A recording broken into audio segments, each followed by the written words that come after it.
नमस्कार। केंद्रीय माध्यमिक शिक्षा बोर्ड द्वारा आयोजित आज के इस कार्यक्रम में आप सभी का स्वागत है। Good evening to everyone. This webinar is the sixth in the CBSE-NEP webinar series, which marks the completion of 1 year since the launch of the National Education Policy 2020. As we continue our discussion on the steps being taken towards fulfilling the vision of the NEP, today the focus would be on structured assessment for student learning, or SAFAL. To formally welcome all dignitaries, the panelists and the participants, may I request Director Academics, Dr. Joseph Emmanuel, to do the honors. Please, sir. Thank you, Dr. Shweta. Respected Chairman, CBSE, Mr. Manoj Ahuja, Dr. Andrish Dohari, Director, CBSE, Dr. Amita Vatal, Mr. Karthik, Ms. Ritika, Sri Sridhar Rajgopal, Mr. K.K. Chaudhary, Dr. Jayashree Ojha, Ms. Vaijayanti Shankar, all the eminent panelists, all the principals, teachers, and all the officers and staff members joined us on this platform.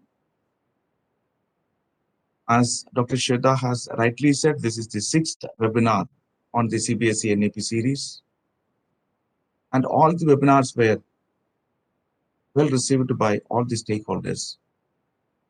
Today is a new theme, SAFAL, Structured Assessment for Learning. The key stage assessment, as envisioned in the new National Education Policy, is going to be translated into reality, and CBSE has taken many initiatives under the leadership of our chairman. And all the panelists present here today, they are all working in the field of education and assessment. We have very eminent panelists. All of them have contributed in their own way for the development of education. And CBSE in particular is looking at teaching learning reforms, assessment reforms, and creating learning environment in all the affiliated schools and the states where CBSE has presence. So it is going to make huge difference. Present, our focus is on assessment at the end of the school education, that is at class 10 and 12. And the SAFAL is going to bring a shift to the current assessment pattern. Assessment will start from the very beginning. Assessment is a very powerful tool, and this powerful tool will be used for the development of children. That is the beauty of SAFAL. And with the support of all the assessment experts, this is going to be presented in a most beautiful manner. And we have eminent experts like Sridhar Rajgopal, who is the brain behind asset examination in the country. And we have experts like Dr. Vatal and Ms. Vaijayanti Shankar. She herself is a psychometrician as well as a diagnostic expert. And Ma'am Ojha is also there with her vast experience in the field of assessment. Karthik is also an educational expert with the World Bank. And with this eminent panelist expert view on the SAFAL as well as the key stage assessment will definitely going to enrich our audience today. I have the honor of inviting our chairman, Manoj Ahuja, to give the keynote address of today's webinar. And I request sir to come forward and give the keynote address and open the webinar open. Over to you, sir. Thank you. Thank you, Joseph. My colleagues from CBSE and very eminent panelists who are available today, all the participants who joined this webinar, a very warm welcome and a good afternoon for this session. Let me also tell you, all those who have joined us, that it is indeed going to be let's say a very useful session, because the people we have today on the panel are very eminent personalities in the field of assessment in India. And we do look forward to hearing their viewpoints on SAFAL and assessment in general.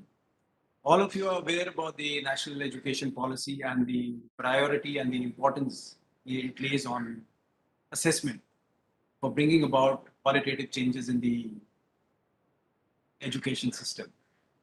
It is a fact that a lot of our studies, pedagogy, objectives of education are driven by the way we assess it. More so in a country like in India, where it's very competitive, and summative exams also, do carry out a duty, something like a filtering or a sorting function also, besides assessing. The Honorable Prime Minister had launched SAFAL on July 29, marking 1 year of announcement of the National Education Policy. And SAFAL has the potential of being one of the major instruments to bring about qualitative changes in the system. And why do I say this? SAFAL will have learning outcome based assessment at standard 3, 5, and 8. So it will focus on key competencies, learning outcomes, and the instruments would be, for any such exam, would be standardized. And therefore, what it implies is that the ability of these instruments to measure those competencies will be it will follow a very rigorous process and would be able to do that quite well. And this standardization in terms of boards, bringing about that standardization in an assessment is perhaps a new thing. And we hope it will spawn many such efforts around the country. It will provide introducing competency-based learning outcome-linked assessments will nudge the entire country towards bringing in learning outcomes for and banking or establishing their assessment on that, which is again one of the aims of the national education policy. Second is it will give very good feedback to schools at very early stages, at grade 3, which I think is also very important when we are talking about NIPUN, foundational literacy and numeracy. It will be able to assess that. Grade 5, grade 8, and these are very crucial stages. So even for individuals and for schools, it will provide diagnostic feedback. And I would raise one caveat here. There is always a danger with the way we have a culture of competitiveness that these diagnostic instruments would also slowly, become competitive examinations. And the way we are structuring it is to ensure that does not happen, but with everybody's cooperation and allowing an enabling environment, it should be able to meet the objectives which we have set out for it, which is essentially a diagnostic tool and a feedback for the schools and also for individuals. And if you put this in, then obviously, like I said, for foundational literacy and numeracy, individual and school feedback at different stages, it will be able to do that. And we are developing it in a manner that not only CBSE schools, but if states are interested, we will be able to provide these instruments to them in the coming years. And for this, CBSE would be investing heavily in building up the expertise and the human resource pool and the technology systems which can carry out psychometric analysis and do analysis for the schools, of the results. It's not only that they get the results, but an analysis which will be understandable by a school, which it can act on, is something very important. So we are building a technology system for that. So this is just a broad overview. I think we have extremely eminent people here. And with that, Joseph, just giving an overview, I think I'll hand it over to you. And with the other participants, I also look forward to listening to all who are presented. Thank you so much. Sir, thank you. Thank you for laying the context, for emphasizing the key gains that schools and teachers can hope for as they embrace SAFAL, and also for elaborating how SAFAL could be a game changer if we adopt it in a collaborative and a developmental spirit. Now, taking the webinar ahead, it is indeed my honor and privilege to introduce the eminent experts who are a part of this panel. we have with us Dr. Jayashree Oza. Welcome, ma'am. She's a senior advisor at the Central Square Foundation with more than 30 years of experience in the field of education. Dr. Oza specializes in the area of educational management with a focus on leadership and institutional development, policy research, curriculum development, pedagogy, and capacity building. She has been a team leader for the Technical Cooperation Agency to the Government of India through a multilateral funded program for 10 years. An extensively published author, she brings a very rich experience of curriculum at various levels. Welcome, ma'am. Besides that, we have Sridhar Rajgopalan. Sridhar ji is an educational entrepreneur. He's an alumni of IIT Madras and Ahmedabad. He has co-founded the Eklavya School at Ahmedabad. Besides that, he has also co-founded Educational Initiatives Private Limited, which is working extensively in the area of student assessment. Under Sridhar's leadership, EI has conducted many large-scale assessments on student learning throughout India, as well as other countries of South Asia. Welcome, sir. We have with us Ms. Ritika Paro. She's Director Education at the British Council. As a part of the British Council's education team for the last 12 years, Ritika ji has been leading the development and strategy and implementation of school programs in India. In fact, she has worked designing and implementing many British Council's flagship programs that bring the best of UK and India together. She has been a big part in the designing and delivery of the CBSE competency-based education program, where various implementations of the NEP have been brought to the ground level. Welcome, Ritika ji. We also have Vajanti Shankar. She's the founder and executive director of Center for Science of Student Learning, one of the leading providers of diagnostic assessments across South Asia. CSSL works in India as well as globally on educational assessments and also builds the institution's capacity for the same. Vajanti ji specializes in psychometrics, in item response theory, diagnostic assessments, as well as social emotional learning domains. She has the experience of working extensively in India as well as Southeast Asia. We also have Karthik Pendal, who's an educational specialist at the World Bank. His work entails supporting the government of India as well as the state governments in designing and implementing projects in the areas of school education and skill development. He has experience of working across more than 10 states of the country, specifically in the area of foundational learning, teacher professional development, learning assessment systems, as well as vocational education. The moderator and the person who's going to weave the whole program from now on would be Dr. Amita Mulavatal. Ma'am is the chairperson and executive director, Education, Innovations and Training at DLF Foundation Schools and Scholarship Program. She has worked in the sphere of education, creative arts, special needs education, English, women's education, and curriculum development. A recipient of the National Teachers Award as well as the Endeavour Award from the Australian government for her work in the area of Asia literacy. She has the deep practitioner's understanding about how children learn, not only in the classroom, but beyond it too. Ma'am, I give over the platform to you, so in order to conduct the program further. Thank you very much, Shweta, for that. And I would like to firstly thank our chairman for having had these series of webinars across the country, along with our academic director, Mr. Joseph Emmanuel, for the brilliant work that is being done and the way that we as educators are profiting from these seminars and webinars. Thank you so much for that. Now, today is a particularly important occasion because we're going to be discussing assessment. And I think that's always been a sort of a talking point as far as educators are concerned, and sometimes a stumbling point. And it is so wonderful that all of you here, so eminent, are going to have a discussion with us on what you think and how you look at the whole world of assessment, because it is something that we really need to understand.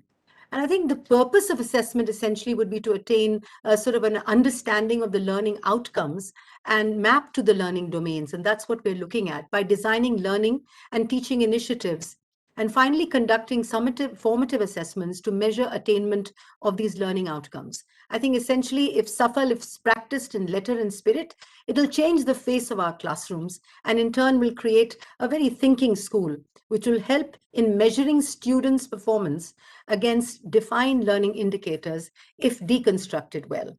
It will play a very pivotal role in measuring progress and creating a learner profile, which will transform the face of schoolrooms in India.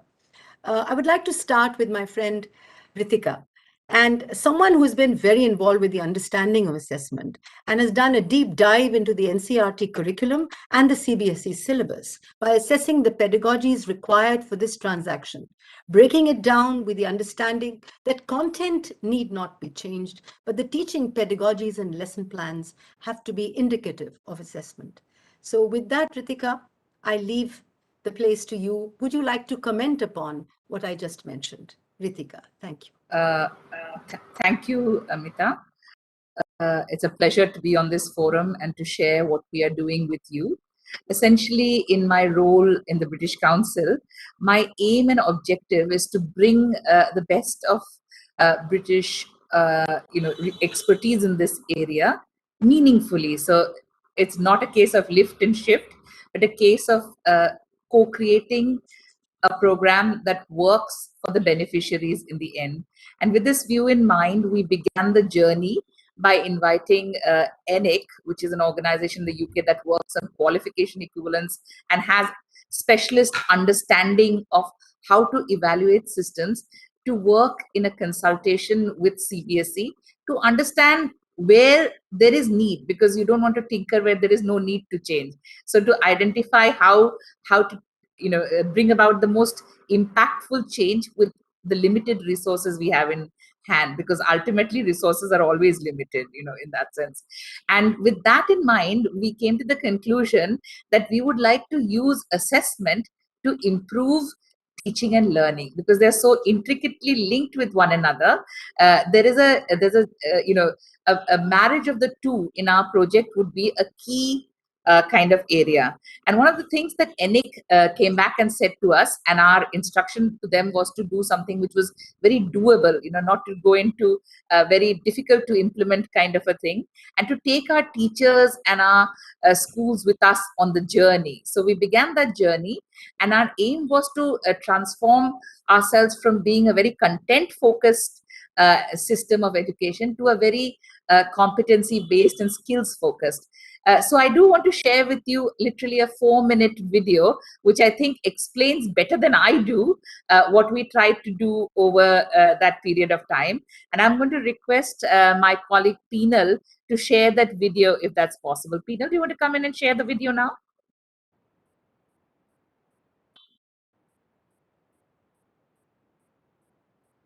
So while Peenal is trying to get us onto the video, I'll go on to add that what we did was we worked in 3 parts, and we looked at the NCERT curriculum, and we realized, are you able to hear me, Amita? Yes.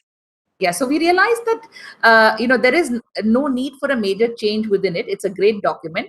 It has great strengths. But what we need to do is deconstruct it for the teachers and link it with granularity to more, to make it more understandable to the teachers to transact within their curriculum.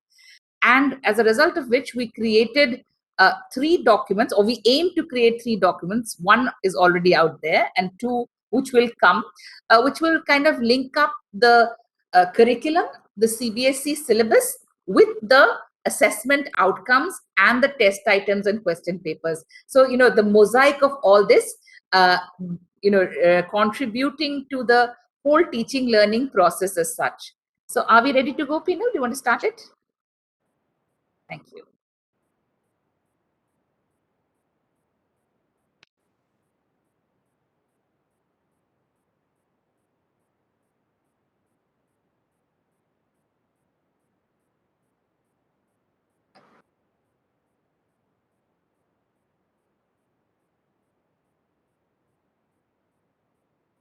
If you aren't able to hear this or have difficulty, we are also going to put the link in the chat box so that you can look at it directly from your laptops or wherever you're accessing it, and you will be able to get the gist of the program.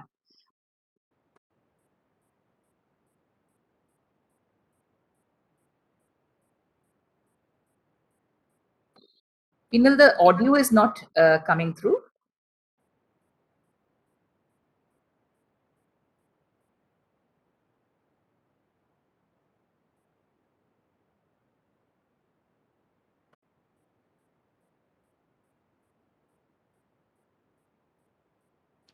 Perhaps, Ritika, you could tell us what is being said. So Yeah. that would be interesting. So I think now it's easier because it just says that the project supported the NEP 2020, moving us on from a content-based education system to a competency-based system, and to towards that to create higher order thinking skills to the teaching. Competency-based learning enables high-quality education in real-life context.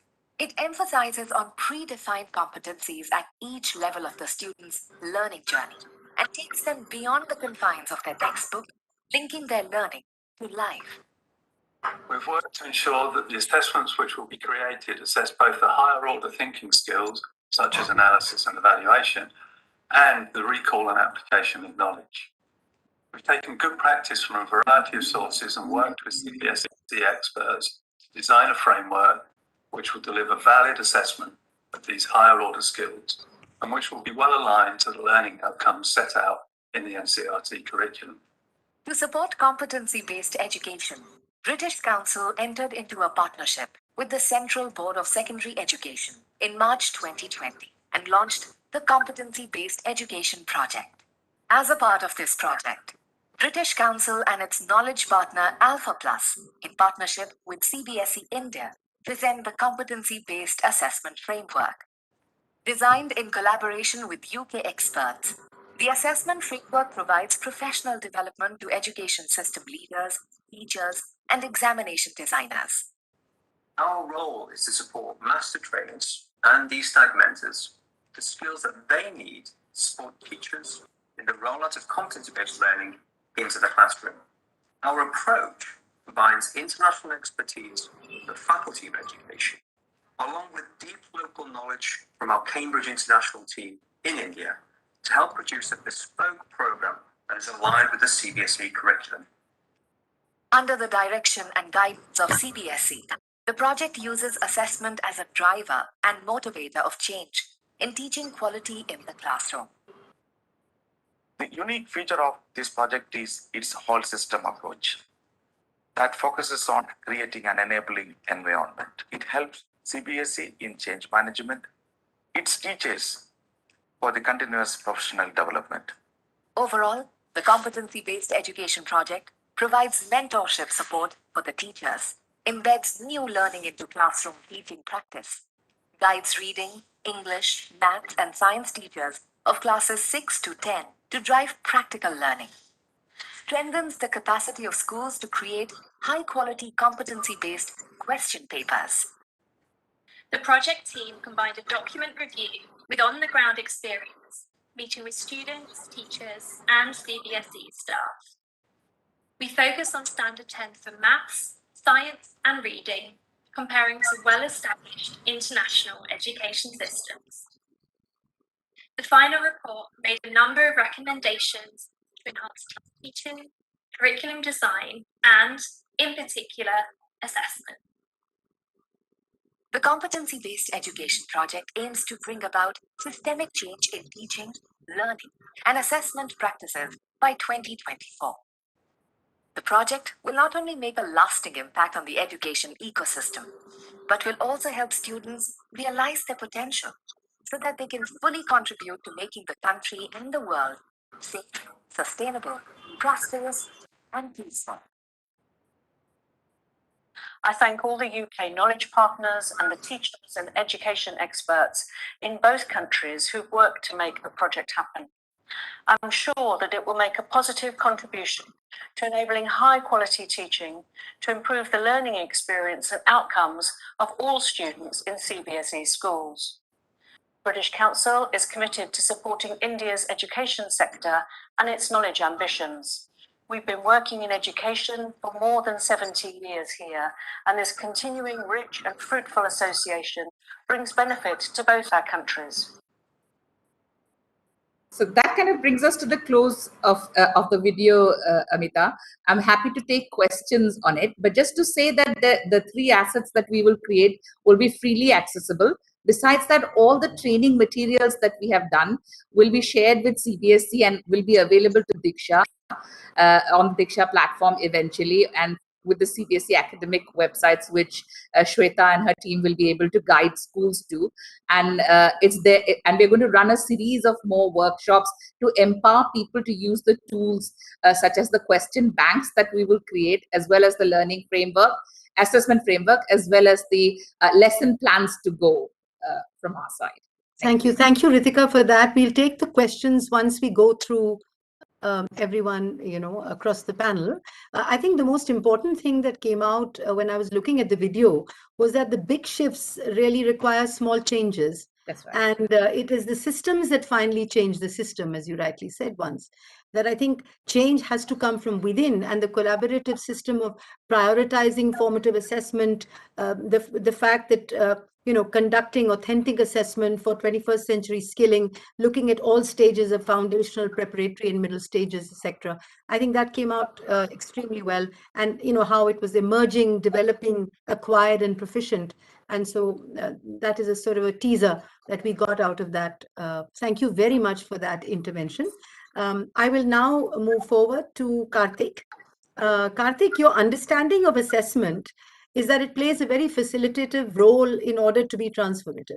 And it requires support through various means. I mean, in our conversations, that's what I understood. So whether it's crowdsourcing, or whether it's remedial teaching, or multiple players from the system, and I'm sure that you are aware that CBSE has been very far-sighted in having created concepts of learning hubs several years ago, along with their Sahodaya clusters, which have been there for 25 years. And it is through this that they have created all these patterns of understanding and connections with innovation, and the models which have been embedded in the NEP, the discussions around pedagogy. So all this is very akin to the strong school complex concept that is being mentioned in the NEP. So what are your thoughts on kind of value that assessment draws, and what are the big shifts if we bring in, if we bring in the assessment in classes 3, 5, and 8, and how would you incorporate the ability of teachers, champions in your word, so that they can become stakeholders in the learning systems, since we all agree that cascading models have never been successful. So Karthik, over to you. Thank you, Amita ji. That's a very kind introduction to our summary of our conversation, and a very accurate one, because as a personal experience, when we have and also at the bank, when we've gone working across multiple states, I think we find that there was a step one, which was a recognition of the need to strengthen assessment systems, not as an end to itself, but as a means to an end, where it helps the state identify really the areas where it needs to focus its efforts on to improve the overall health of the system. But I think equally quickly there is this realization of assessment being the starting point of, yes, in some ways an ending point when we go to the end of school examinations, but a starting point which really brings in that information required to empower the system. And the system, in a way, is nothing else but our teachers and students at the end of the day. I would start by saying that I think the chairperson at CBSE made a very valid point that when CBSE goes forward in really operationalizing SAFAL, it would not just be it wouldn't just be a contribution to all CBSE schools. It would be something that other state examination board states would look forward to emulate. In a federal structure such as ours, we have that decentralized autonomy at the grassroots to kind of do things innovatively, but we always look to each other or at the center for lessons that we can derive, and CBSE would in a lot of ways provide that or lead with that example, which brings us to this point that in that sense, what people would look for or look towards is not just SAFAL as it is self-contained, but also SAFAL as a piece of a larger puzzle which CBSE is going forward to solve, which is really a prudent plan that really drilling down into the lower grades to start orienting the system to move towards competency-based assessment and teaching learning, recognizing somewhere that every learning culture is different, and ours somewhere we must accept in India aligns with examinations and assessments. We respond to that, whether we call it as an assessment or as a benchmark. So really starting from that and demonstrating the role as a body, which really traditionally is viewed as someone most focused on examination assessments, how it leverages that to unlock these areas. And therefore, what are the processes and the methods and approaches which CBSE really rolled out along with the assessment piece, which led to the transformation at the school level. And therein, I just wanted to quickly touch on 2 points. I felt that the SAFAL, first of all, in the assessment picture itself, marks a starting point. We know that CBSE schools, most schools have very frequent classroom-based assessments, whether we like to call them unit tests, Monday test, Tuesday's test, Friday test, whatever we like to call them. They happen, they take place. And the first link, therefore, from SAFAL, rather than looking upwards to 10th board, is downwards to these unit tests, which really requires us to build the capacity of teachers to really take off and also start developing some expertise in terms of developing test items for those classroom assessments or regular checks for understanding the classroom, which are competency based. And we have colleagues with us on the panel like Vaijati ji, Sridhar, who have done this successfully with states in terms of building their capacities, teachers' capacities through classroom-based, through their support as state assessment cells or technical partners. And I think here CBSE is playing that overarching role for their schools to really bring this expertise down to the teachers. And I think this is where one of the things we were discussing when you and I touched base, that really crowdsourcing test items, where CBSE as well as technical partners taking the role of kind of validating and curating items rather than taking on the burden of creating a large repository. So teachers start having that personal equity in the process, building in that enthusiasm, because wherever we've gone in states, we've realized that the challenge from moving from a curriculum to competency based teaching learning system is that the latter requires a lot more enthusiastic and involved teacher, because it's not just delivery of information. So the more we involve them in the process of creation of those test items and actually getting involved in the process, the more energized we'll find the system to be. And secondly, I would say also in terms of the fact that bodies such as CBSE, along with their learning hubs, as well as the fact that there is twinning of schools, the fact that there is a lot of peer-to-peer learning which can be facilitated in CBSE, because the schools have a certain degree of, I would say they're well off in certain variables, which an average government school in India is not, which means teachers can collaborate together to resolve issues. So not necessarily everything flowing top bottom in terms of instructional material or overly scripted material, or so simple guidebooks, probe points, discussion topics which teachers can really open up to support each other. Some of these mechanisms or channels if put in place, and just to conclude how they roll out, would be learnings for other states and examination boards, along with, of course, the rollout of SAFAL in itself. I'll conclude by saying that while we do all of this, again, within CBSE, I think it's important to appreciate that we have schools within CBSE which have varying means. We have CBSE government schools, we have CBSE on the more low-cost, affordable side, the more high-end schools in terms of the fee structures and facilities infrastructure. And I'm not commenting on the quality of human resources here, but the wherewithal that they would have to perhaps seek technical support and partnership. Some may have it, some may not have it. Therefore, within this ecosystem, as we resolve and bring that whole system up in a level, lies the beauty of the lesson which can be emulated by other states and examination boards. I'll stop there as an initial set of thoughts, and perhaps when we come to a second round of discussion, there are more thoughts we could discuss. But I think I also look forward to listening to Jayashree ji, Vaijanti, Sridhar, far more experienced than I am, far more technically sound in this area than I am, and I with everyone else, look forward to hearing them. Thank you. Thank you very much, Karthik, for that. And I think the most important thing that is that the trust deficit that exists as far as teachers are concerned is something that, we have to get rid of. And I think what you were talking about, them being sort of champions who have to be integrated within the system. And so whether we create regional clusters, because it's very important, we can easily create these regional clusters, or at state, or at district, or at zonal levels. I think it is very imperative that teachers buy into what is being done and they become the sort of leaders of this. Otherwise, it should not remain at the policy level. And I think that's what CBSE is trying, and the scalability of CBSE, if it can be done by other states, I think that'll be absolutely remarkable. Having said that, thank you again. Having said that, I would now request Sridhar. It's very interesting that you've been talking about the quality of questioning. I mean, within the question is the quest, so to speak. And in fact, you have mentioned when we were talking that you have an internal team which sort of has been with you for 20 years, which is a long time, and who has created those the understanding of questioning, and which deals with assessment, testing, and questions. And I think it'd be interesting to hear your views on the continuum of learning, and what are the reforms that we can bring about in board exam assessment, because your thoughts on sample versus census and so on. So I'd be very interested to, and I'm sure all of us, to hear your thoughts. Sridhar.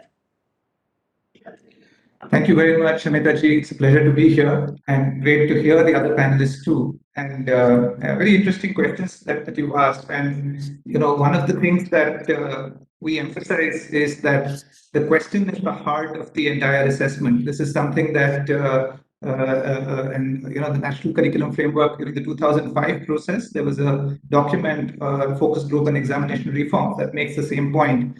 And that is something that we have seen to be very true, working on the ground with schools, both the private schools as well as government schools. And how does one create a question that serves the purpose of that assessment, whether it is diagnosis, whether it is kind of at a selection stage or a board exam?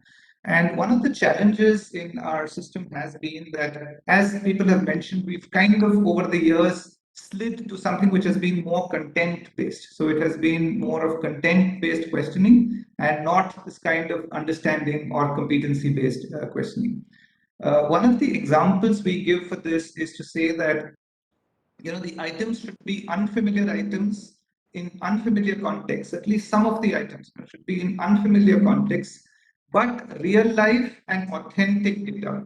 So, for example, if I get into a situation where I talk of, I don't know, the heights of mountains, it is real life, but it is not familiar, but it is testing a familiar or a necessary competency, which means the child has to apply a filter, understand what's happening, maybe combine concepts, and is not able to simply recall or say, oh yes, I have done a question very similar to this, and I will use that same approach.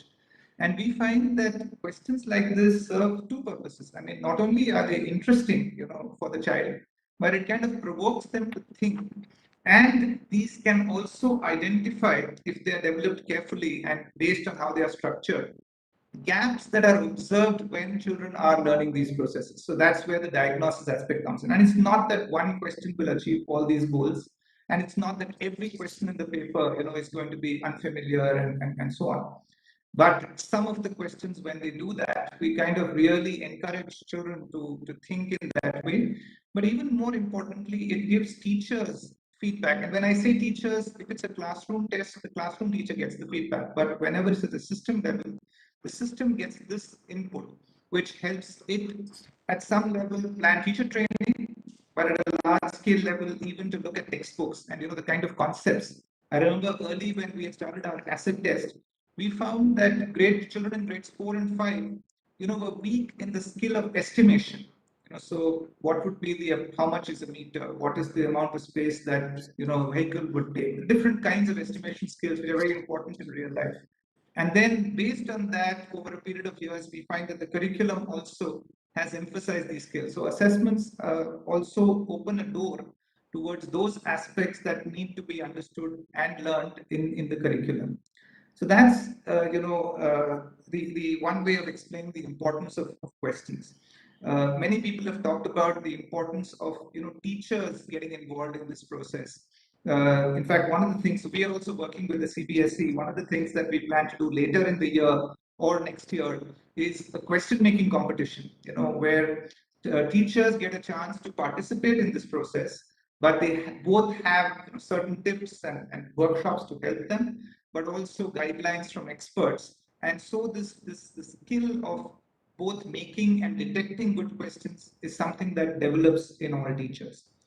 At the same time, I want to contrast this point by saying that while it is important for all teachers to develop the skill, it's also important for a fixed group of people, or a small specialized group of people. So if I look at an assessment like SAFAL, one of the key things that we think can make something like SAFAL successful is that the people who are setting the SAFAL questions analyze, for example, the performance of the previous year's questions and look at, okay, so what does this show us about how children are thinking? What does this show us about the errors that children are making in understanding this concept in science or this fact in social studies? And then use that to design the next question. So there is a learning, just like everything else, is a skill. If I have to become a computer programmer, I develop that skill over a period of time. If I'm a skilled tailor, it's something I develop over time and I have expertise in that. In the same way, I become an expert in question making, not by simply making questions, but by then looking at how students answered it, what was the performance, using both quantitative, analytical techniques like IRT, but also qualitative and pedagogical. Like, does this error represent a challenge seen in children at the age of 11 or so? Even things like, how does learning on a question like this change from grades 4 to 5 to 6? We believe this should have been learned in grade 4, but what is the actual learning on this question in grade 7 and grade 8? And many studies have shown that there are such learning gaps, and this is quite common. And it also kind of is a message teachers immediately get it, that this has to be emphasized and learned well in that grade. So the importance of the question, the importance of capacity building, but also the importance of a group that is kind of developing these skills, looking at both qualitative and quantitative feedback. We talked about sample and census. I think so both have their role. I mean, it's obviously important when our schools go through assessments. It's a census assessment. Everybody is covered. A board exam is a census, and certain assessments. Many states today are doing census assessments. Samples are kind of more effective in inexpensive ways of identifying system level characteristics or system level weaknesses. So I would say that if we are moving a system from 50 or 60% to an 80 or a 90% in terms of improving, samples can help us a lot. If in case I have to then double down and really get to a level of improvement, I have a place for a census exam. Naturally, a census gives feedback at the level of the student, at the level of the teacher and the school, which a census would not give. But I think the common point in all of this is that so what happens if we do not use assessments? So if you look at a country like India, we have school assessments, we have the board exam, but we do not have something like, which is kind of giving us this feedback as a system. And what is the risk of that, or how can something like that help? So, economists use a term called isomorphic mimicry, or some people call it institutional isomorphism. So what this means is that often when we are trying to do something well, and this could be at a cluster level, it could be in a school, I look at certain practices because I find that a good system is using these practices. And then I try to use those practices here. So I say, okay, they are using this kind of a textbook. They're using this kind of a passage. PISA uses this kind of questions. And then I try and use those kinds of questions. You might have heard that we say that many parents say they want their children in poor, in village, rural areas. They say that our children must go to private schools. And why? Because they have that notion that going to a private school means whatever, they will learn English, they will learn good education. A lot of studies have shown this is not true. But this is an example of isomorphic mimicry, which is, I think that this characteristic, which is seen in good systems, is what is going to cause that goodness or the improvement. What is the way of knowing if a certain action or a certain step we have taken is really causing improvement, or it has caused improvement elsewhere, but that could be because of other reasons, and I need to understand that. And the only answer to that is assessments. Assessments, when done well, can give us a picture of what learning really is.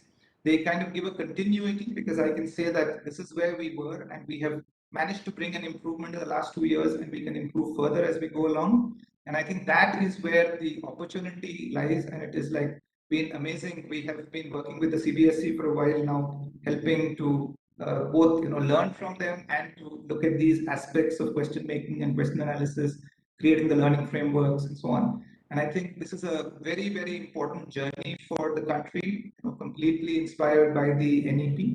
And I think the role of assessments and initiatives like SAFAL in helping children across the country learn better is going to be like really, really important. And we really look forward to this process. Thank you. Thank you very much for that. And when I was listening to you, I kept thinking that, assessment and pedagogy is run hand in hand in that. And that, the whole idea of, the age and stage focus, how do we look at that? Because that's another sort of issue that, one has to look at, especially because that has been mentioned in the NEP. And, for example, when you do a sort of a release model and it's all about, I do it, we do it, you do it, and how does this method of instruction include demonstration? How do we go forward with it? Because ultimately, when you do systemic education reforms, they also have to be systemic administrative reforms. So how do we look at this whole aspect of, and I think that's so well put by you when you were sort of deconstructing the role and how we take it forward. And especially when you talked about like every teacher cannot be integral to it. And then, we can learn in small clusters. And I agree with that. Thank you very much for those thoughts. With that, I request, I'm going to open this out to Vaijayanti.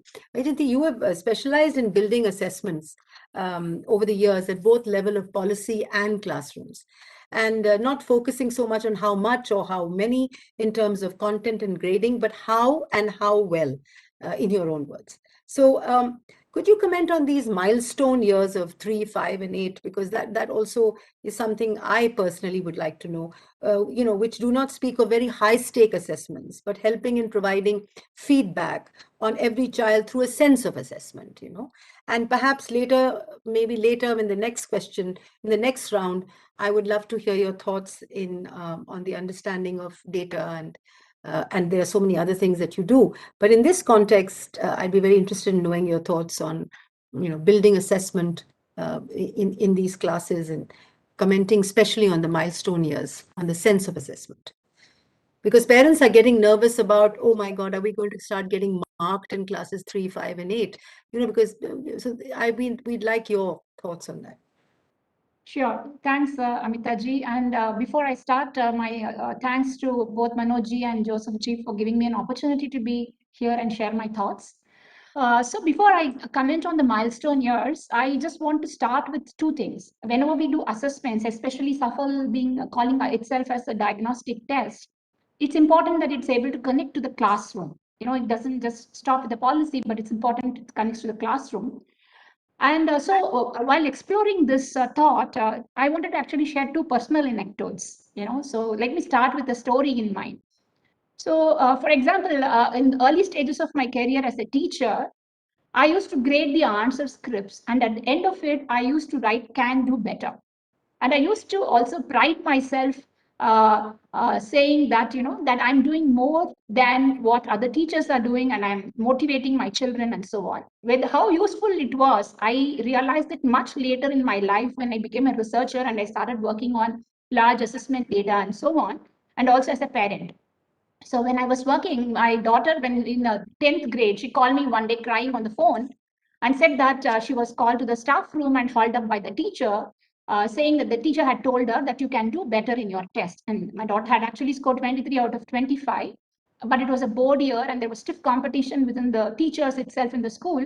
And the next section, the child had scored 24 out of 25. And so my daughter's teacher had written "can do better" and had actually told her, which is what gave her, gave rise to this crying binge. So I told her, but your teacher is so well-meaning, she understands you and she's motivating you. So why are you crying about it?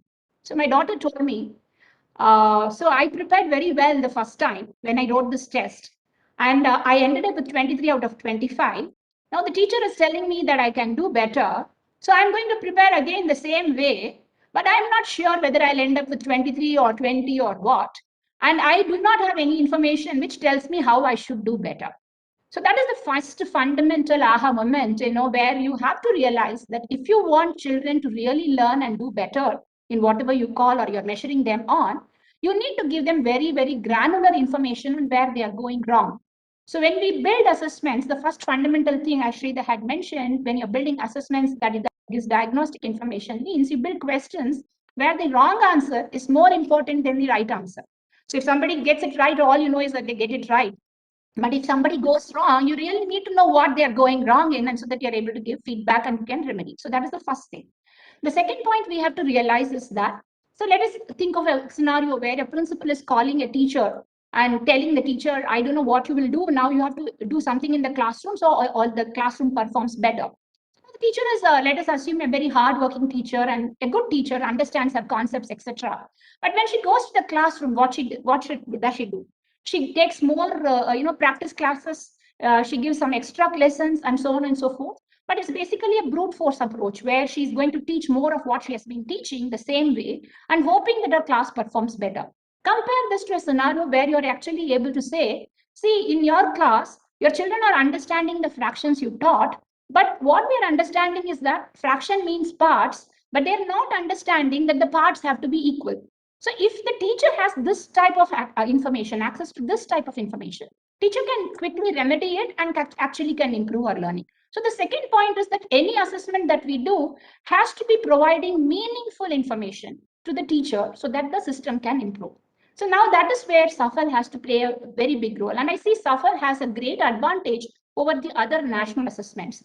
So for example, let us take a national achievement survey, the NAS that is getting done, and SAFAL is now going to be done for 358 as well. But both these assessments, and NAS also gets done in 358, incidentally, both call themselves diagnostic, both calls themselves, as system level assessments, and both are now also going to include private schools, most probably going forward. So in such a case, that how is it that SAFAL that is going to have a special advantage over NAS? Because if you want to really understand the system, the same as Shrita said, yes, a sample study is enough to give you very granular information if the sample has been very well built and so on and so forth. But the advantage I see here is that SAFAL has been designed by NEP as a census level assessment, which means that every child is going to take this test, which is a low stakes exam and which is going to give diagnostic information. And every teacher, therefore, will have information about all the children in our class. So that means SAFAL, if it is really well administered and built, it has a chance of touching every child in our school system. But however, one caveat I would give here is that when SAFAL has to go and make itself really provide meaningful information, then these exams have to do something which has never been done in our country. What is that one thing?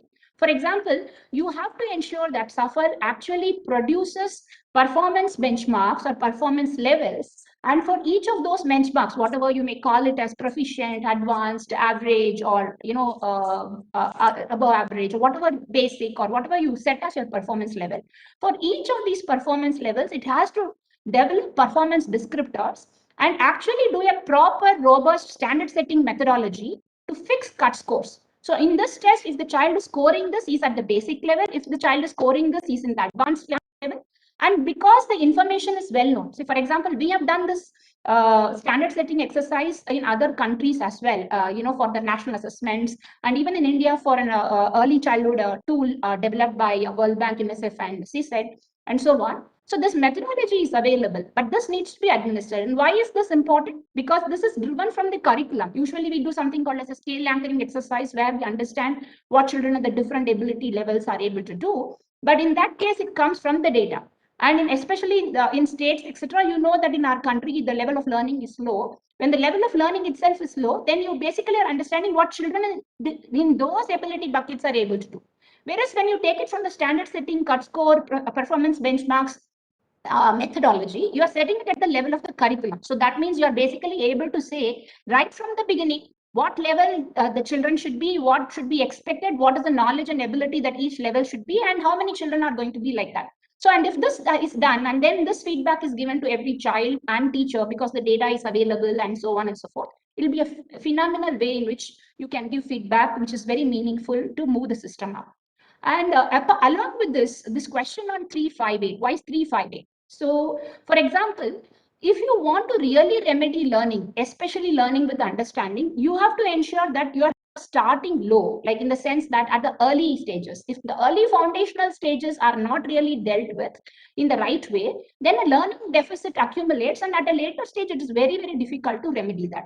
And again, when you're doing this, you don't need to test the child in every year, because the skills have its own way of growing, etc. So you test at certain intervening years with a certain sort of a longitudinal gap given. But because we are doing for every child, for 358, that means in a matter of 5 years, you will be able to actually build a learning profile or a learning genome, as I call it, for every student. And that data will be very, very valuable for the student, the teacher, and the parent to see that the child is actually able to progress well. And more importantly here, when SAFAL is talking of assessments, etc., one of the key things that I would want to raise here is also that in the 21st century, is academic learning alone enough? Because we know that the world is going to be very, very different. And for example, the Global 2020 report to the World Economic Forum actually says that mental depression is going to be the second largest killer in this decade, next only to cardiac problems. And most of our children are in the vulnerable age group for mental depression, which means that we need to ensure that the SEL skills, the social emotional skills, get into the curricula, and you also have to measure it. And why SAFAL is important, again, if you measure it, then you have a better chance of getting it into the curriculum. It's if you have it in the curriculum, you really do not know whether it's still going to be measured. But if you start really measuring it, you will know that it will definitely get into the curriculum. So that's what we would say. And here in this SEL areas, we have been working on the last 5 years, really, really trying to understand, therefore, what do you mean by these social emotional skills? What exactly are these? Are these something that you can actually build, or are children born with it, or they can develop it? And if they can develop it, then, what should we be doing about it? And then what should we be measuring it? How do you measure it? For example, you take the case of empathy. Empathy, if you say, is a skill that the children needs to have, how do you measure it? Because I may be empathetic in the morning, but not in the evening. I may be empathetic to one person, not to another person. I may be empathetic to one cause, but not another cause. When it's such a moving construct, then how do you actually go about measuring that? So that is what we have been doing. And maybe if Amita ji gives me a chance, the next question, I will talk more about what we have been doing here, so that SAFAL is starting to incorporate that as well in their assessment methodology. Thank you. That's absolutely wonderful, Vaijayanti ji. Thank you so much. And I think, the whole movement of, a learner profile and the learning progression, especially in the foundational years, I think that is so important, because it plays a significant role in understanding priorities of students and nudging teachers to meet their learning needs. So I think that's very essential. And principally, I think it's very well defined learning indicators with multiple methods of teaching and learning, and fairness in assessments will just definitely enable a robust learning system. And I do agree with you that learning happens around an emotional experience. You love your teacher, she likes you, she loves you, you learn better. So definitely in the next round, we'd love to hear your thoughts on social emotional skills, or SEL, as you just mentioned. So with that, thank you again. And with that, I move forward to Jayashree ji.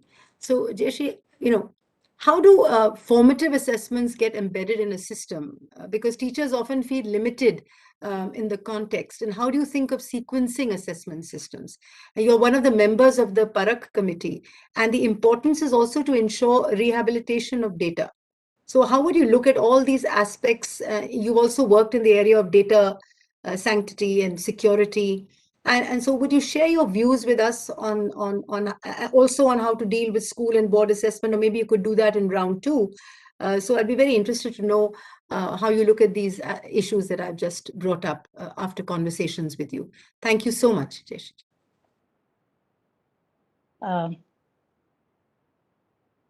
Would like to start by thanking CBSE and all the panelists for such a wonderful opportunity to hear all of you and to participate. In terms, I want to start with the idea of SAFAL, and given the examination has such a, are you able to hear me clearly? Yes, very clear. That it's quite an examination-driven culture. And when we're talking about census assessment, which obviously brings in more of a pressure on system in terms of from the child to teacher to parents to the whole lot. How do we turn this idea around in terms of that it does not incentivize, incentivize more fear, but also is seen as something which will help. So census assessment, for example, give you more granular, information. It also, because schools have been doing assessment from small tests to everything, but when you are assessing on a common and a comparable metric, the relative strength and weaknesses can become more obvious and be presentable, because we are talking about SAFAL and all. I mean, from Manojji to panelists, we all talk about it being diagnostic. And I really want to stay with that word, because when we talk about diagnosis, what does it mean? In our health parlance, we look at diagnosis is you got a result, but it should also give you way forward to say, what will I need to do? But just diagnosis itself is not going to change anything. You have to do something about it. Your point on formative assessment.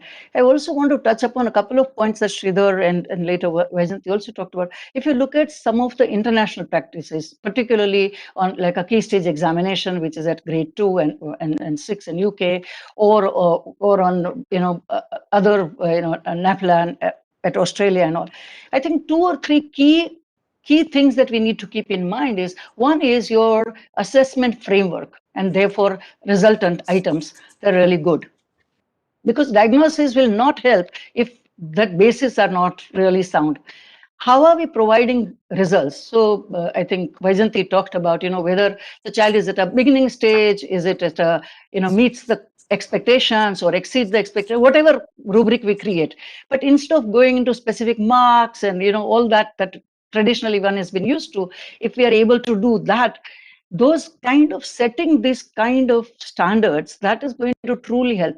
And competency based assessment, I think that is another phrase that we've been hearing. I think unless we are able to bring that into SAFAL, that it is competency based, it has a strong assessment framework and resultant items, and the manner in which provide results, all that needs to change in order for us to get to a place where we say we will be able to use this entire assessment findings in a diagnostic manner. What will that mean? And I'm going to make a point, probably it might be slightly controversial, but I do want to say that while we may have wonderful exemplary teachers, they may know a lot of content.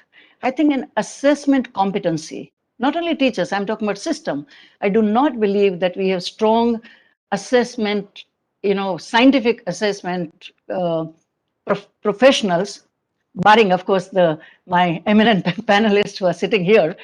But so at both levels, at the system level, as well as at the school level, bringing in, ensuring that the technical expertise are built. So when I talk about, let us say, board or at a system level, I think starting with what is the objective of assessment? Each assessment must have an objective to which you are, because objective then will lead to who is the end user of this assessment findings, and therefore, and what is the objective? What do they need? What do they need to know?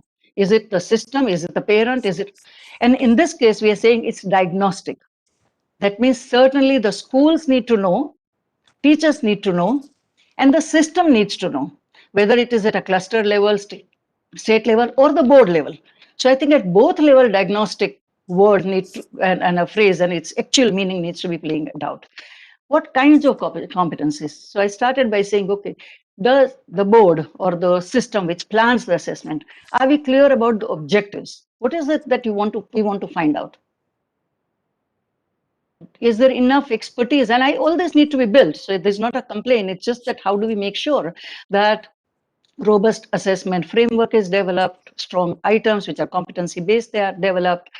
We have a standardized methodology of implementing assessment on the field so that we do get authentic data. How is it being analyzed? Once again, are there standards to doing that? And then how are we reporting it?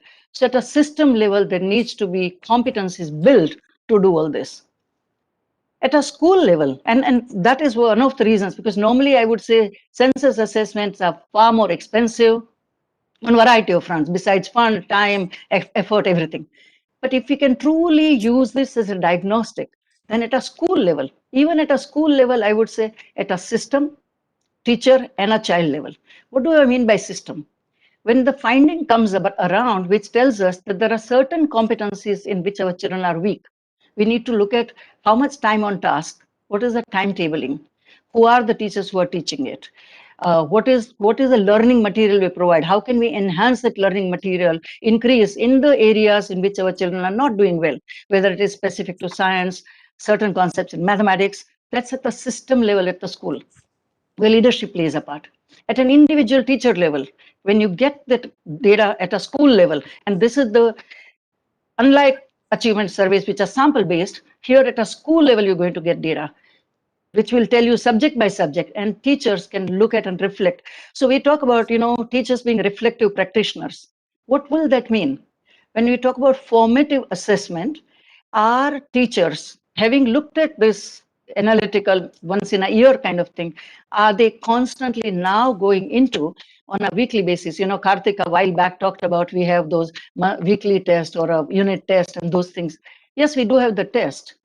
The culture, what does not exist is using the data emanating from the assessment, whether it is National Achievement Survey or a weekly test in the classroom. So formative assessment to me would mean creating a reflective practice at all levels. What do my children know at the end of this unit that I've taught? What do they know and what they don't know? Which are the parts they're weak? It's not about assessing child and giving them feedback, which should be done, but more importantly, seeking feedback for yourself to say, if a large number of my students did not learn something, what may I do to improve that? And therefore, change the pedagogy. I think Vajanti made a very valid point, and something that you teach more of the same in the same manner, and children are not getting it. How do you change? So actually, when we talk about formative assessment is, of course, the periodicity, how do we present it? Very often, even I think Sridhar mentioned that even states have gone to taking the census assessment, all the data goes up. When there is not a scientific method of analyzing, ensuring that the assessments are valid, there is a scare in the schools and amongst the teacher, and there is a perverse incentive to inflate your results. I think that, how do we break that cycle? We can only break that cycle when we become more authentic, which is what brings me to the question of, briefly on data. But I do want to emphasize, when you here mentioned that the pedagogy and assessment need to go side by side. Whenever we talk about formative assessment, very often people think, oh, at the end of the week or at the end of fortnight. As a teacher, my thing would be to say, when you are teaching, there is formative assessment. After your concept has been shared, you're going to even say thumbs up, thumbs down, thumbs on the sideways. That's formative. So ask closed questions, which is conceptual, and ask the children, am I saying the right statement? Thumbs up. Not right, not understood. And I know how many, 50% of my child, or even 10% of my children have said this. I need to do something about it there and then. And I think those simple concepts we are unable to practice. More of analytical, SAFAL kind of annual assessment becomes more analytical, gives you feedback in a manner that the previous panelists have spoken about. What it would do is it would make teachers and schools be more reflective and granularly break it down the tasks. I will just take a last few minutes in terms of the data. Data being valid, being reliable is the most important. Once we start such an endeavor, and if the data is not reliable, slowly the trust deficit increases. There will be more fear factor. How do we ensure that? And how is it managed well? I think there could be a whole session on that. But ensuring that we give a reliable data, and therefore using that, give a reliable feedback, not only to the system, to the schools, definitely, but also to the society, to the parents.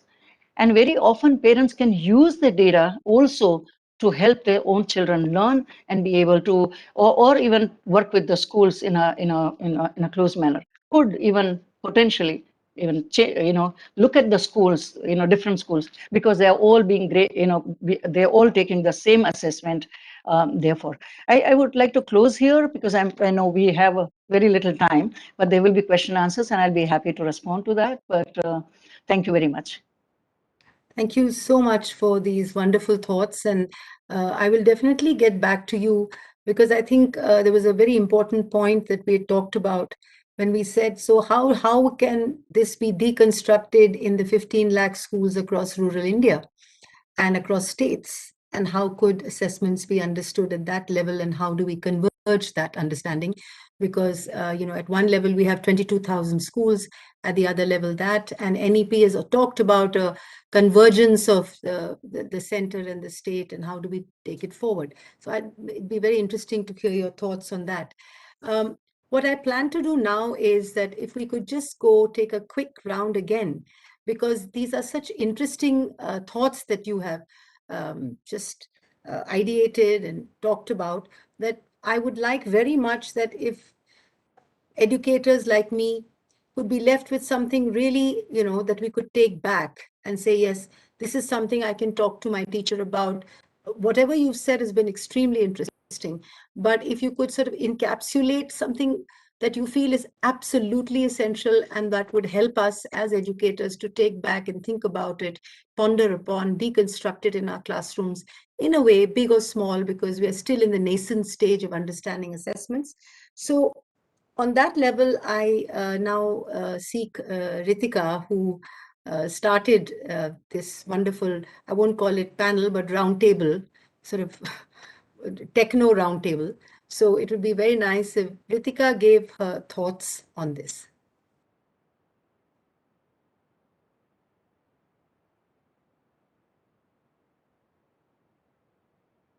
Sorry, Ritika, is the audio off? If you'd like to get ready, then I can ask. I can ask Karthik. Karthik, would you like to? I was listening to your champion reforms and your thoughts. Karthik, would you like to sort of give us some last thoughts on what you'd like to say? Okay, so I was carefully listening to the rest of our colleagues on the panel as well, and I think I agree with most of views here. I just wanted to actually err on the side of caution on one point, and I think that's a message I think for which I'm trying to send across to any of the school principals and leaders out there, to the champions of the cause at CBSE and everywhere. You see, it's taken us time to start formulating our roadmap from curriculum to competency, right? And I saw in the SAFAL document mentions of how there could be this emergence of this diagnostic assessment as a means of really monitoring schools and quality and performance, which really starts adding a dimension of high stakes to it, not in terms of defining children's next steps, perhaps in their academic journey, but in many ways creates a sense of pressure, maybe at times unnecessary pressure in school ecosystem, among schools as well as teachers, at a time when we must realize that when we have taken this longer time to start thinking about this transition, to expect teachers to make that transition overnight or rather quickly will not be a very fair ask. So I think in that sense, keeping the diagnostic to a level of empowering teachers, I think that should be the message we take from here. And I also just wanted to conclude by saying that I think one great service CBSE will be providing to all its affiliate schools is the research function, as Vaijanti was also mentioning. And I think it's not just in terms of the research in terms of what is coming out, but really research which equalizes their achievement. So when we, for it, and now I might be erring on the side of diagnosis in terms of how people are performing, but you may find that within schools, children, when you normalize for their socio-cultural backgrounds and their ecosystems that they come from, certain schools at the prima facie may appear as if they're doing, their kids may be underperforming others, but you actually may find that they're outperforming others when it comes to the background from where they're bringing in children and the level to which they're elevating them. So I think the research function, CBSE championing it, academic, non-academic sides, is definitely a great service to CBSE schools and otherwise. And I'll also just conclude again with the message saying that we should keep this low stakes in terms of not creating that pressure environment or undue pressure for teachers, but really using this to empower them. I'll just stop there with my thoughts. Thank you. Thank you so much for that, Karthik, because that's a big relief to us as teachers, because, you know, we're practically, we're sort of on a, hopefully on a road to recovery. First, we were responding to the pandemic and we were just going on with the onlines, which was not very, which was a huge challenge. And now we're in a sort of a recovery mode. And now with the recovery mode, we're really going to look forward to, you know, understanding a completely new way of thinking.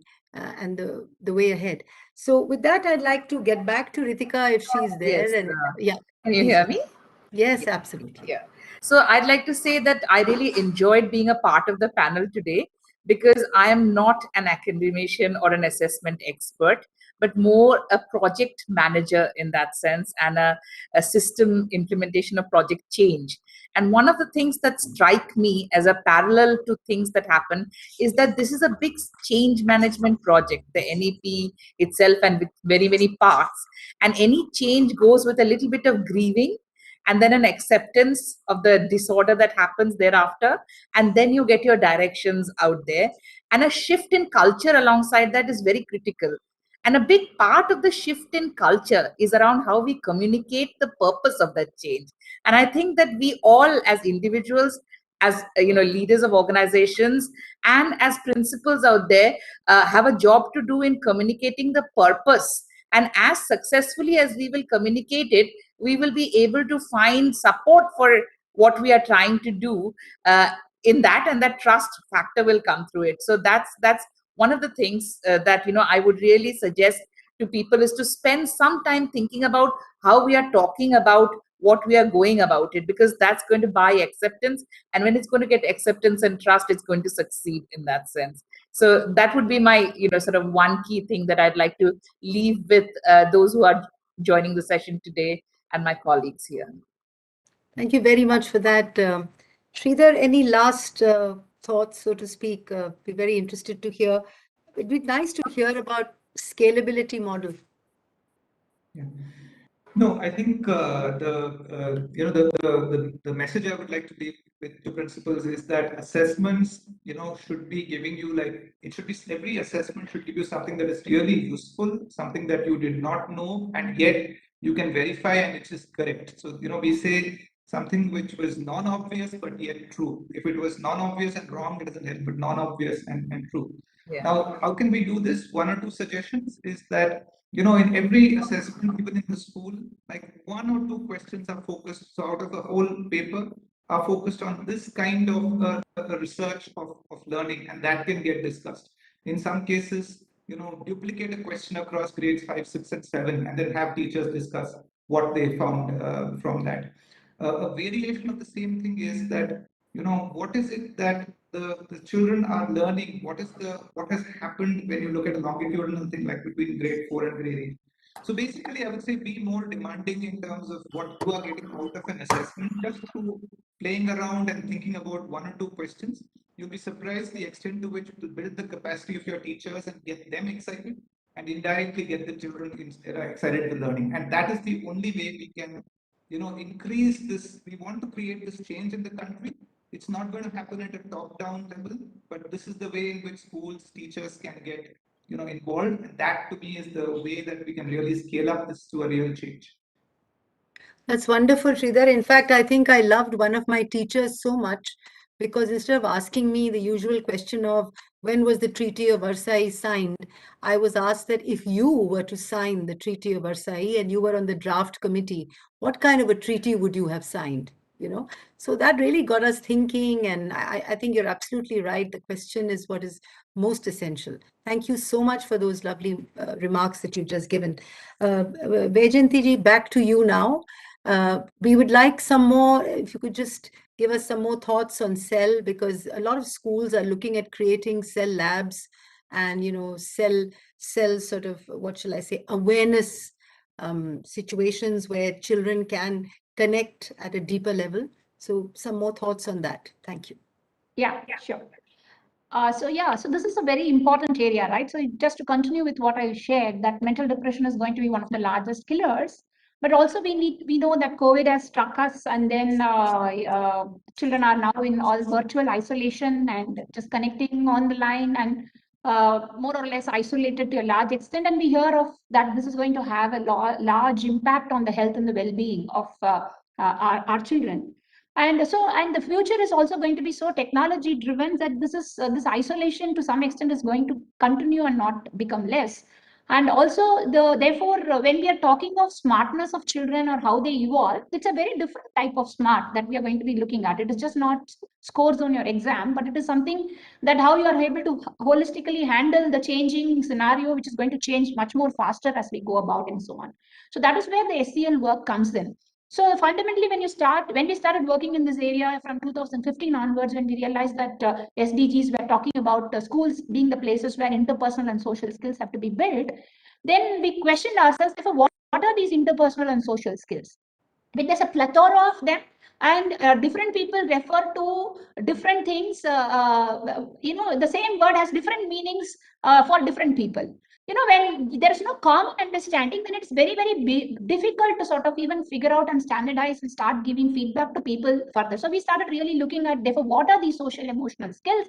What do we mean by interpersonal social skills? And what are those that can be inculcated in a classroom, and that to be a teacher, and so on and so forth.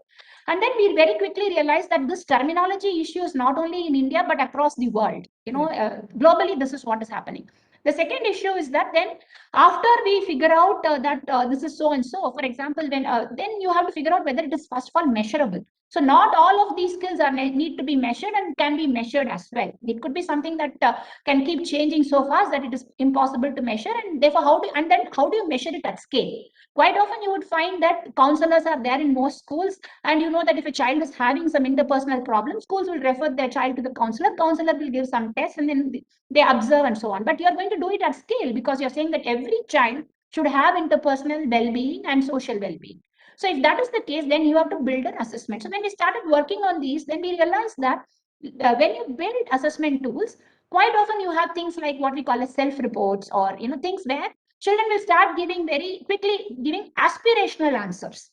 Like what we call as something called as an observer effect, or what we call as an evaluation effect. So if I know that I'm going to be observed, I will be cautious of how I'm saying, or if I know that I'm going to be judged, I would be cautious again of how I respond, and so on and so forth.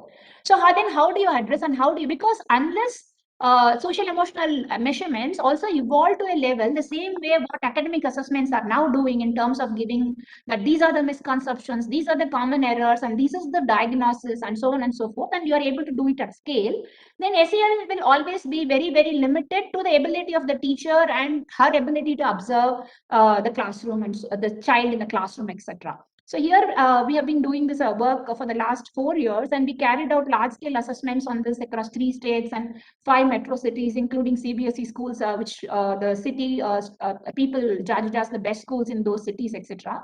So we look at 4 different things here. So when you say SEL, so you have to understand that SEL is different from, there are different aspects to SEL. So when you say SEL, there could be what we call as an emotional concept attainment, or emotional regulation, or behavior regulation. This is one strand of it. There could be another aspect where you talk of attitude, values, and beliefs. That is, your values and beliefs drive your attitude, whether you're positive towards yourself, or your like a gender, or your school activities, or your teacher, and so on. So the attitudes are driven by that. And third, most importantly, is that if you have to build all of these things, you have to build a very inclusive and what I call as a pro-social environment. The school climate is very important. So if you go to our website and our YouTube channel, you'll find a lot of videos where we have spoken about how school climate is very related to mental health, and mental health is again very, very related to how they perform in academic learning. So you find that they are all very, very seamlessly interconnected and so on. And more importantly, therefore, when we're talking of 21st century skill, we should also, in the academic sense also, we should focus more on what we call as the transversal skills. That means like the critical thinking or problem solving stuff, which are more common and across the domain, so that the child is able to actually manage themselves to the future that is evolving, and with a future which is so going to be so ambiguous, which we are not clear, and so on and so forth. So very broad thoughts at this stage. I gave you a lot of information, but would love to have a more detailed conversation with some of you who are interested in knowing about it or knowing about our assessments in this space. Thank you so much. That was so holistic. And I think the learning matrices that we create should all have, you know, skills, values, as you said, beliefs, and that really will help us in the learner profile as the child moves forward. Thank you very much for that. And I'll definitely be contacting you for more conversations on this. Of course, now we have Jayashree, the last but not the least. I mean, I would really like you to put some kind of a, on the macrocosm that you were talking about with me about, it'd be very interesting to know, because you've done so much of work across the country at various states, and how do you look at that, and how do you look at the macrocosm meeting the microcosm, so to speak, you know, the core. Jayashree. Thank you. Of course, this initially SAFAL is being will be tried out, piloted, etc., in CBSE school. And as you rightly said, you know, when we're talking about limited number of schools and seemingly like more privileged, now it could be because of the wherewithal and the quality of human resource, etc. What would be really great is, because when we are talking about, you know, small segment of the schools vis-a-vis large, we're talking about like 15 lakh schools in the country, and in, you know, from rural to urban to least resource to more resourced, etc. I think somewhere as we go forward, and you know, when a good practice begins, like CBSE would do with SAFAL, other boards, and there is, I mean, and if you look at the context of the NEP, there is an expectation that across the country we will have this SAFAL kind of, you know, exams, assessments. I think the challenge for us would be that when CBSE is taking this forward, how well do we document it? Particularly the human resource, you know, capacity, how do we increase? Institutional capacity, how do we increase? Particularly communication, which Ritika raised. And I do believe that communication to parents, to schools, to teachers of what is this assessment expecting to do. I think even much before actual the assessments are conducted, that's going to be critically important. Because once we know the objective of it, it begins to kind of give clarity to say what is expected of me. I do believe that we will have to go cautiously. We will have to take our time, ensure that the capacities of institutions, and fortunately NEP also creates room for example, there will be assessment cells and centers in each of the states, right? Besides the examination boards. And my hope would be that those assessment cells are not focusing on the board kind of a, you know, the terminal examination outlook. They would focus more on more formative, more SAFAL kind of assessments, and build capacity to, once again, to have a robust, strong assessment frameworks, be able to actually administer that well, be able to have a data management systems and capacity, and be able to share. The other point I want to raise, particularly for the principals, whether in wherever they may be, in whether in government, private, CBSE or other schools, is beginning at small in terms of local level school-based research, because this whole idea of diagnostic assessment and how do we use the finding of the data. For example, for many years I've maintained that teachers labor hour upon hours, hundreds of hours in a year on correcting the notebooks of the students, right? And those assignments. Very little research, even by that individual teacher, after the next assignment comes in and that's got corrected. I think over time, we have not looked at whether children went back to look at those mistakes. Have they made any changes? Basis the feedback given. Feedback is, I mean, in my view, feedback is a breakfast for champion.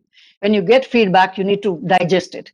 I don't believe we've created that culture. I think that kind of small research, we're not looking at, research is often is seen as more academic university kind of. I think we need to do small level research, analyze the data which is available to us on our table, and that is how we'll begin to change the culture. So whether it is a small rural school or big schools, we need to begin to spread this message, encourage this a lot. I think a lot capacities need to be built. The understanding diagnosis, what does it mean? What can we learn from that? That culture needs to get built. Institutions need to get strengthened. And most importantly, in no manner, in communication, in documents, in our manner in which we conduct assessments, that we are not sending a message that it is to create league tables. We don't want to compare schools. I think Karthik mentioned that we are starting at a very different, the baseline at a base level is very, very different. How are we able to encourage the schools through these assessments in process? Because it would be based on such standard metrics. And in a way, that's a good thing, because then I know as a school head, where am I? But that shouldn't be a demotivating thing to say, hey, I need to now do something to increase no, I need to increase learning. How can we create that culture? In my view, it's going to be a few years. And my hope is that we don't rush into saying every board in the country will begin to do this, etc. Let's learn from CBSE experiment. Let's document it well. Let's create programs which will help other boards and other systems, and including schools, to be able to learn from there. I think that would be really my wish. And principals actually are the leaders to this, because we are in a service sector. Delivery of our service is taking place in our classrooms and in our schools, not at the state of secretaries' offices. They're all enabling. They will enable you. District level officials can enable the schools, but schools is the heart where the change can take place. And that is why the principals and others who are around, I do believe, I have great respect for teachers and principals like even Amita here, that's where the change is taking place. And how can we empower them to say you can make this change in a meaningful manner? I think I would close with this. Thank you. Thank you. Thank you so much. I mean, this been an awesome afternoon, if I may use that word. And you are the assessment gurus. So I would like to say that you've moved me, and I'm sure the entire audience, from the intimate to the ultimate, and then back again from the ultimate to the intimate. So it's been a 360-degree holistic experience listening to all of you. And what a fantastic panel. May I take you home with me so I don't have problems about assessment? It'll be fantastic. And with that, thank you for being with us. And you've made my work so simple. With that, I request Dr. Shweta Singh, a friend, a colleague, to give her last winding up remarks. Thank you, Shweta. Thank you, ma'am. As we come to the end of this fantastic webinar, I would like to thank the expert panel. Indeed, it has been a beautiful evening and extremely beneficial session. Lots of insight about SAFAL have been shared. Besides these, all of you have shared valuable views on good quality assessment, how it should enhance learning, and how it should lead to reflective practices in our classrooms. We've had a lot of takeaways from this session, so each one of us, be it those engaged in developing policies, the school leaders, the teachers, and parents, of course. I would also like to thank Dr. Vatan. Ma'am, you have beautifully led the discussion, shared your experiences and insights. Thank you so much. I also would like to thank the CBSE leadership, Chairman Sir, Dr. Joseph, Dr. Johari, Dr. Chaudhary. Besides that, my colleagues, Dr. Pragya Singh, Sudeshji and her team, and Manishji for organizing these webinar series. And of course, our wonderful stakeholders, the participants who have logged in and spent a lot of time, given a lot of attention and time to all of us. Thank you so much. Namaskar. Thank you. Thank you so much.